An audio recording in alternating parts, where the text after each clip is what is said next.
రామ్ చరణ్ మిగతా విషయాలు మాట్లాడబోంది. రామ్ గురించి మాట్లాడాల్సి వస్తే ఎవరికైనా ఏమనిపిస్తుందంటే బిడ్డ గురించి మాట్లాడుతుంటే అది ఆయుక్షీణం అంటారు.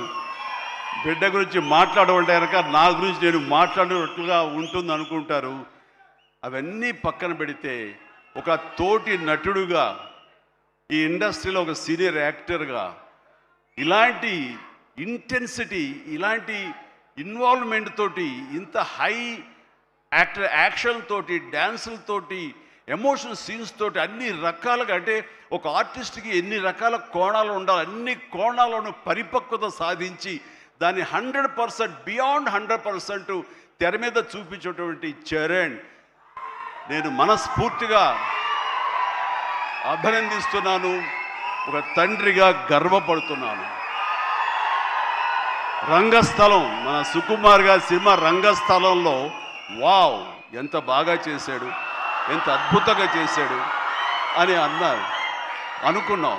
కానీ అలాంటి రంగస్థలాలు రావాలంటే మళ్ళీ ఎన్నేళ్ళు పడుతుందో ఏవో తెలియదు. ఎందుకంటే ఇవన్నీ కూడా అప్పుడప్పుడు తారసపడే గొప్ప అవకాశాలు ఒక ఆర్టిస్ట్కి పెర్ఫామ్ చేయాలనుకునే వాళ్ళకి. మిగతా అవన్నీ కమర్షియల్గా వస్తుంటాయి, మనం అందులో రాణిస్తాం, మెప్పిస్తుంటాం, డబ్బులు వస్తుంటాయి, అన్నీ వస్తుంటాయి. కానీ ఆర్టిస్ట్గా చిరస్థాయిగా నిలబడే సినిమాలు కొన్నే ఉంటాయి. అందులో రాజమౌళి సినిమా మగధీర కానివ్వండి, ఆర్ఆర్ సినిమాలు కానివ్వండి, సుకుమార్ రంగస్థలం కానివ్వండి, ఇంత త్వరగా ఒక 3-4 ఇయర్స్ గ్యాప్లో మళ్ళీ ఇలాంటి లాంటి సినిమా వస్తుందని నేను ఊహించలేదు.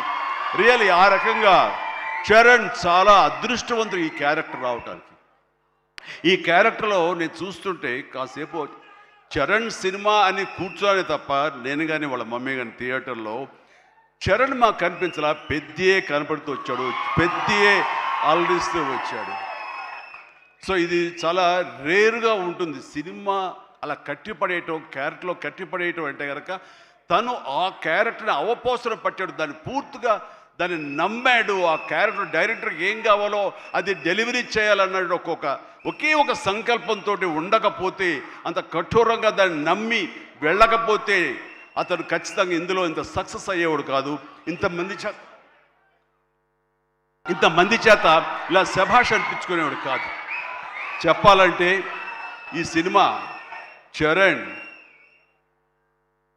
మనల్ని సంతోషపెట్టాడు, మన చేత ఆనందంగా గెంతులు వేయించాడు, మన చేత బాధ పెట్టాడు, ఆ బాధకు మనం లోనయ్యేలా చేశాడు, ఆఖరికి విజయం సాధించాడు. ఇలాగా ఎన్ని రకాలుగా చూసుకున్నా సరే ఈ పెద్ద క్యారెక్టర్లో తను రాణించిన విధానానికి, తను పడ్డ కష్టానికి నేను మనస్ఫూర్తిగా నా అభినందనలు తెలియజేస్తూ ఎన్నో విషయాలు చెప్పాలి. అందులో మరొక విషయం ఏంటంటే ఆర్టిస్టులు అనేవాళ్ళు వాళ్ళ క్యారెక్టర్లో ఎమోషన్ వాళ్ళు ఓన్ చేసుకుని ఫీల్ అవ్వాలి తప్ప వాళ్ళు ముఖవళికలతోటి, ఫేషియల్ ఎక్స్ప్రెషన్స్ తోటి, ఫేషియల్ మజిల్స్ తోటి రాణించి రక్తి కట్టించాలన్నది పెర్ఫెక్ట్ యాక్షన్ కాదు. చాలామంది గొప్ప యాక్టర్లు ఉంటారు, వాళ్ళందరూ కూడా వాళ్ళు తెర మీద బాధపడుతూ మనల్ని బాధ పెడతారు. కానీ లోపల ఉన్న ఫీల్ని వాళ్ళు ఫీల్ అవుతూ తన మనసు లోపల అంతర్గతంగా ఏమి ఫీల్ అవుతాడో దాన్ని కళ్ళ ద్వారా మాత్రమే చూపిస్తూ మనల్ని కంటదరి పెట్టించే విధంగా చేశాడే, అది పరిపూర్ణమైనటువంటి నటన, పరిపక్వత ఉన్నటువంటి నటన. ఈ రోజున రామ్ చరణ్లో పరిపూర్ణత, పరిపక్వతను నేను 100% నేను సాటిస్ఫై అయ్యే విధంగా చేయగలిగాడు. మీరందరూ కూడా ఆశీస్సులు అందించే విధంగా, దాన్ని ఆమోదించే విధంగా ఈ రోజున తెర మీదకి కనిపించిందంటే కనుక అది దాన్ని మనస్ఫూర్తిగా ప్రతి ఒక్కళ్ళం అభినందించాల్సినటువంటి ఇది. ఇక సినిమాని మనసుతోటి ఎలా ఫీల్ అయ్యి చేశాడో అది అలా ఎగ్జిబిట్ అయింది కాబట్టి మన మనసును తాకాడు. అది పక్కన పెడితే ఏ రకంగా బాడీ ట్రాన్స్ఫార్మ్ అయ్యాడు. ఒక్క నిమిషం ఆగండి, మీరు బాధ్యతగా వినండి. నేను చెప్పే విషయాలు మీ అందరూ కూడా మోటివేట్ చేసే విషయాలు, అందుకనే మీరు క్రమశిక్షణతో ఉండండి. Thank you very much. Please ఒక నిమిషం. మీరు ప్రతి వాళ్ళకి ఒక ధ్యేయం ఉండాలి, ఆ ధ్యేయంని మనం ఓన్ చేసుకోవాలి. ఆ గోల్ వైపు వెళ్లేందుకు ఫిజికల్ కష్టం అయినా సరే ఎలా పడాలంటాలో ఈ రోజున ఒక స్టార్ కొడుకు గోల్డెన్ స్పూన్తో పుట్టాడు. చరణ్కి అవసరం లేదు, డైరెక్టర్ ఏం చెప్పాడు అది మెకానికల్గా చేసి వెళ్ళిపోతే ఇదే సినిమా ఇదే హిట్ అవుతుంది, ఇంతే అవుతుందేమో తెలియదు, కానీ దాన్ని మించి అయ్యింది, బియాండ్ 100% అయ్యింది అంటే కనుక చరణ్ వన్ మ్యాన్ షో అంటున్నాడు. అన్న మీరందరి చేత నేషనల్ అవార్డు వస్తుంది, నేషనల్ అవార్డు విన్నింగ్ పెర్ఫార్మెన్స్ అంటున్నారంటే అవార్డు రానివ్వండి రాకపోనివ్వండి అది పెద్ద సమస్య కాదు. ఈ రోజున రంగస్థలాన్ని కూడా రావాలని నాతో సుకుమార్ గారు ఎన్నోసార్లు అన్నారు. ఇది అవార్డు విన్నింగ్ పెర్ఫార్మెన్స్ అని అంత బాగా చేశాడు మన చరణ్ అంటూ. అంటే అవార్డు రావాల్సిన అవసరం లేదు, అవార్డు రావడం ఎన్నో దారులు ఉంటాయి, రావచ్చు రాకపోవచ్చు, బట్ ప్రజల మనుషుల్లో ఎంత అత్యుత్తమ నటన ఇచ్చాడు అన్నారే, దాన్ని మించిన అవార్డు ఇంకోటి ఉండదు అనేది నేను ప్రగాఢంగా నమ్మిన విషయం. కాబట్టి చరణ్ వాళ్ళందరూ ఒక way of expression award winning performance అంటుంటే కనుక థ్యాంక్ యూ సో మచ్ అనుకోవాలి. కానీ ఈ సినిమాలో తన బాడీగా ట్రాన్స్ఫార్మ్ అయ్యింది. నేను ఎవ్రీ డే ఇంట్లో చూసేవాడిని, ఎర్లీ మార్నింగ్ లెగిచి ఎక్సర్సైజ్ చేసి క్రమం తప్పకుండా ఎక్సర్సైజ్ చేసి మళ్ళీ పగలంతా ఇక్కడ యాక్షన్ సీక్వెన్స్లో పాల్గొని అలిసిపోయి ఇంటికి వచ్చి స్నానం చేయకుండా మొహం గడుక్కుని ఒక సూప్ తాగి కొంచెం ఎనర్జీ గెయిన్ అయిన తర్వాత మళ్ళీ 9 to 10 ఈవినింగ్ మళ్ళీ ఎక్సర్సైజ్ చేసేవాడు. నేను అన్నాను అవసరమా ఇది ఇలా చేస్తున్నాడు వీడు, అవసరమా అంటే లేదు రేపు మార్నింగ్ మళ్ళీ ఫ్రెష్గా ఉండాలి బాడీ, లేకపోతే సహకరించదు, రేపు పొద్దున మళ్ళీ యాక్షన్ సీక్వెన్స్లు ఉన్నాయి, ఈ రెజ్లింగ్ ఉంది నాకు అది ఇది అని చెప్తుంటే కనుక వాళ్ళ అమ్మ చాలా బాధపడిపోతుంటుంది. కానీ నాకైతే మాత్రం శబాష్ కష్టాన్ని నమ్ముకున్నాడు, నాకేంట్లే అనే ధోరణిలో లేడు. నేను మనస్ఫూర్తిగా అంతరాలలో మనసుల్లో నేను తన్ని చాలా ఎప్రిషియేట్ చేస్తూనే ఉండేవాడిని. ఒకరోజు సడన్గా ఫోన్ కాల్ వచ్చింది, బాబుకి చరణ్కి ఒక దెబ్బ తగిలింది సార్, గబుని హాస్పిటల్కి తీసుకెళ్ళి. అనగానే ఎలా ఉంటుంది, ఏం దెబ్బ తగిలింది, ఎంత తగిలింది, ఎంత ఇదేంటి ఈ యాక్షన్ సీక్వెన్స్ అంటున్నాడు మాకు తెలుసు అనేసరికి ఏం దెబ్బ తగిలింది సార్ మీకు ఫోటో పంపిస్తానని ఫోటో పంపించారు. ఫుల్ ఈ కన్నంత ఎర్రగా అయిపోయి కిందంతా రక్తధారతో వస్తే ఆ స్టిల్ చూసిన తర్వాత కన్నుకి ఏమైనా అయిందా, కన్నే పోయిందా అనే భావంతో కంగారు పడిపోయాం. వాళ్ళ అమ్మకు చూపించకూడదా అని చెప్పేసి ఏంటంటే ఇది బాబు హాస్పిటల్ చిన్న ట్రీట్మెంట్ అంట, ఏదో చిన్న ఇదంట అని అన్నానే. కానీ ఆ డాక్టర్ మన సుధాకర్ ప్రసాద్ గారు, ఆయన కాస్మెటిక్ సర్జన్, ఆయన చూసి ఆయనతో మాట్లాడిన తర్వాత చాలా అదృష్టం అండి, కన్ను గుడ్డు పోవాల్సింది పోకుండా ఐబ్రోకి కింద నుండి బోన్ దగ్గర అవతల ఒక డ్రెస్లర్ ఒక గుండు వచ్చి హిట్ చేసింది, అది కట్ అయింది కిందంతా, అంతే తప్ప ఇంకేం కాలేదు, అవి నేను ఎలాంటి ఇబ్బంది లేకుండా నేను స్టిచెస్ చేస్తున్నాను అని చెప్పేసి అంటున్నాడు. ఒక 7-8 పడ్డాయి స్విచర్స్. ఆ తర్వాత అన్న తర్వాత ఒక సై ఆఫ్ రిలీఫ్ అమ్మాయి అప్పుడు చెప్పిన వాళ్ళ అమ్మకి పెద్ద ప్రమాదం ఏం కాదని చెప్పేసి. సో అలాంటివి ఉన్నప్పుడు అంత కష్టం తీసుకుంటున్నప్పుడు నేను బాధపడే కంటే కూడా సంతోషపడ్డాను ఎస్ అని. ఇలాగా ఇది జరుగుతున్నప్పుడు నాకు ఒక పాత ఇన్సిడెంట్ ఒకటి గుర్తుకొచ్చింది. గూండా సినిమా, అది 1983 ఎండ్లో అనుకుంటా, బహుశా నాకు ఇంకా అప్పుడు చరణ్ పుట్టలేదు, మరి కడుపులో పడ్డాడేమో తెలియదు నాకు, ఆ సినిమా టైమింగ్ అది తెలీదు. ఆ సినిమాలో ఒక ట్రైన్ కింద నేను హ్యాంగ్ అవుతూ ఆ రాడ్ పట్టుకుని క్రాల్ అవుతూ పాకుతూ వెళుతూ ఉంటే రన్నింగ్ ట్రైన్లో ఒక 30-35 కిలోమీటర్ స్పీడ్లో వెళ్తూ ఉంటే కెమెరాలు 4 పక్కల ఫిక్స్ చేసేసారు. అలా చేసుకుంటూ వెళ్ళిన తర్వాత అక్కడ మా నాన్నగారు ఉన్నారు. ఆయన అప్పుడప్పుడు నా షూటింగ్స్కి వస్తుండేవారు రాజమండ్రి అటు వెళ్ళినప్పుడు. ఆయన చూసిన తర్వాత ఎందుకో కడుతారు, డూపో లోపల పడుకుంటాడేమో అనుకుంటే నేనే పడుకునేసరికి నాన్న కంగారు పడ్డారు.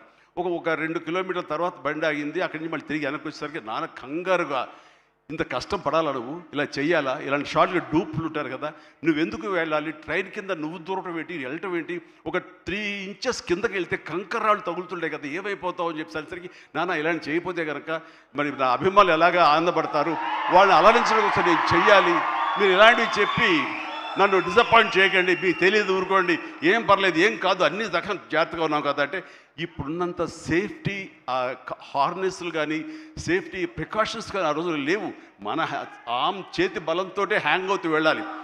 అండ్ అది చూసిన తర్వాత నాన్న ఒక మాట అన్నారు, రేపు పొద్దునప్పుడు అమ్మాయి కడుపుతో ఉంది, అది అమ్మాయి పుడతారు అబ్బాయి పుడతారు మాకైతే తెలియదు, కానీ వాడు అబ్బాయి అయితే కనుక వాడు రేపు పొద్దున సినిమాలోకి వస్తే కనుక వాడు స్టార్ అయితే, వాడు ఇలాంటి కష్టాలు పడితే, ఇలాంటి దెబ్బలే తింటే నా బాధ ఏంటో నీకు అప్పుడు తెలిసి వస్తుందిరా అని చెప్పి నాన్న అన్నప్పుడు లేదు.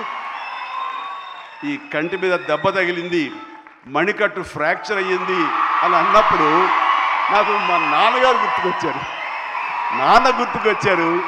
ఆయన ఆ రోజే అన్నారు, ఆయన నోటి వాక్యం, ఆయన నోటి ఇది, ఆయన బాధతోటి ఉద్వేగంతో అన్నా సరే ఈ రోజున నా బిడ్డ కష్టానికి ప్రతీక. ఏది ఈజీగా రాదు, nothing is short cut, nothing comes, అడ్డదారులు ఏది రాదు, ఆ కష్టపడితేనే వస్తుంది. ఎస్, అలా కష్టపడ్డాడు. ఈ సినిమాకి అంత మన్నలను పొందారు మీరందరి చేత. ఈ రోజున పెద్దియే అనిపించుకుంటున్నాడు, రామ్ చరణ్ కాదు అనేలాగా ఉంది అంటే కనుక అది చాలు. ఆ బిడ్డకి ఆశీస్సులు మీ అందరి నుంచి. ఇలాగే ఉంటాం మేము. ఎప్పుడు కష్టపడ్డ ఒకటే నమ్ముకున్నాము, కష్టపడతాం తప్ప ఏది షార్ట్ కట్లో కావాలని కోరుకోవు, ఒళ్ళు వంచి పనిచేస్తాం. ఈ రోజుకి అదే. ఈ రోజు కూడా చిరంజీవి గారు మీరేంటి 2 పూటలు ఇంకా ఎక్సర్సైజ్ చేస్తారంటే, అవకాశం ఉంటే 2 పూటలే చేస్తాను, బట్ ఒక పూట మాత్రం చాలా ఖచ్చితంగా చేస్తాను. ఇద్దరం జిమ్లో ఒకరిని పోటీ పడుతుంటాం అనమాట. మరి సరదాగా పర్సనల్ విషయాలు మీతో నేను షేర్ చేసుకోవడం ఆనందంగా ఉంది. అండ్ చరణ్ ఈ సినిమాలో తను నటించలేదు, జీవించాడు. అందుకనే ఇంకా చిరంజీవి కాదు, తను చరణ్ జీవి అని మీ నుంచి వచ్చిన మాట ఇది. నిన్న కూడా ఢిల్లీలో పిఎం గారు నరేంద్ర మోడీ గారితో పాటు తను కూడా ఒక కాంక్లేవ్లో పాల్గొన్నాడు. రిపబ్లిక్ టీవీ కాంక్లేవ్లో పాల్గొన్నప్పుడు వాళ్ళు కొత్త కాయినేజ్ పెట్టారు, న్యూ ఏజ్ మెగాస్టార్ అని. ఎస్, మనం ఇలాంటి అవకాశాలు నాకు రాలేదు, కానీ చరణ్కి వచ్చింది. చరణ్ దాంట్లో నిరూపించుకుని ఒక అడుగు ముందుకు వెళ్తున్నాడు. కాబట్టి చరణ్ ముందుంచి నేను వెనక ఉండడం అన్నది సబబు, అది కరెక్టు. బిడ్డలు ఎదిగినప్పుడు, బిడ్డలు ముందుకు వెళుతున్నప్పుడు ఆ పొందే ఆనందం అంతా ఇంత కాదు. సో ఈ రోజున ఈ పెద్ది తర్వాత రంగస్థలంలో కొంతవరకు, ఇప్పుడు ఈ పెద్ది తర్వాత పుత్రోత్సాహం అనేది 100% నేను ఫీల్ అవుతున్నాను. అండ్ ఎవరో అన్నట్లుగా మరి బిడ్డ పైకి వచ్చాడు, బిడ్డ ఫుల్ ఫిట్గా చేస్తాడు కదా, ఇంకా మీరు చెయ్యాలంటే ఆహా, ఆ విషయం మాత్రం ఎస్ చెయ్యాలి. నేను అంటాను, ఇప్పుడు పని చేయటం డబ్బు కోసమో లేకపోతే ఇంకోటి కోసమో లేకపోతే ఇంకా మీరు ఆర్టిస్ట్గా పేరు సంపాదించుకోవడం కోసం కాదు. ఇది పని చేయటంలో ఆనందం ఉంది, పని చేయటంలో ఒక ఎనర్జీ ఉంటుంది. సో అది పూర్తిగా జీవితకాలం అనుభవించిన నాకు, 47 సంవత్సరాల పాటు అనుభవించిన నాకు ఆ పని అంటే ఆ ఉత్సాహం అంతే. జస్ట్ 24 అవర్స్ బ్యాక్ మొన్న ఉదయం 4:30 లేచాను. ఎందుకంటే ఎక్కడో అల్యూమినియం ఫ్యాక్టరీలో నేను 8 o'clock షార్ట్లో ఉండాలి అంటే 4:30 లెగిస్తేనే కానీ నేను వెళ్ళలేను. 4:30 లేచాను, ఒక 1 hour ఎక్సర్సైజ్ చేస్తాను, మేకప్ అండ్ వెళ్ళిన తర్వాత ఏం ఓపిక అండి మీకు అట్లాగా, ఇంకా ఎన్నాళ్ళు పని చేస్తాను మా ఆవిడ అంటుంటే, సరే చాలు వెళ్ళమ్మా ఇలా చెప్పిన డిసప్పాయింట్ చేయకుండా నేను చేయాలి, చేతిలో ఉత్సాహం అని చెప్పి. సో పని అనేది నాకు మాకందరికీ జీవన ఇది మనకి, అది ప్రతి ఒక్కరికి కావాలి, అది లైఫ్ లైన్ మనకి. సో పని చేసే విధంగా ఉండాలి. సోంబేరితనం కానీ, చూద్దాంలని పోస్ట్పోన్మెంట్లు కానీ, ప్రొకాస్టినేషన్స్ కానీ ఇవన్నీ కూడా మా దగ్గరికి, మా ఇంట్లోకి రావు, మా గుమ్మంలోకి రావు, మా యొక్క కాంపౌండ్లోకి రావు. అందుకనే అదే కష్టాన్ని తను నమ్ముకున్నాడు, అదే కష్టాన్ని నేను నమ్ముకున్నాను. మా కష్టానికి ప్రతిఫలంగా మమ్మల్ని ఎక్కడో, మీ గుండెలు ఎక్కడో పెట్టారు.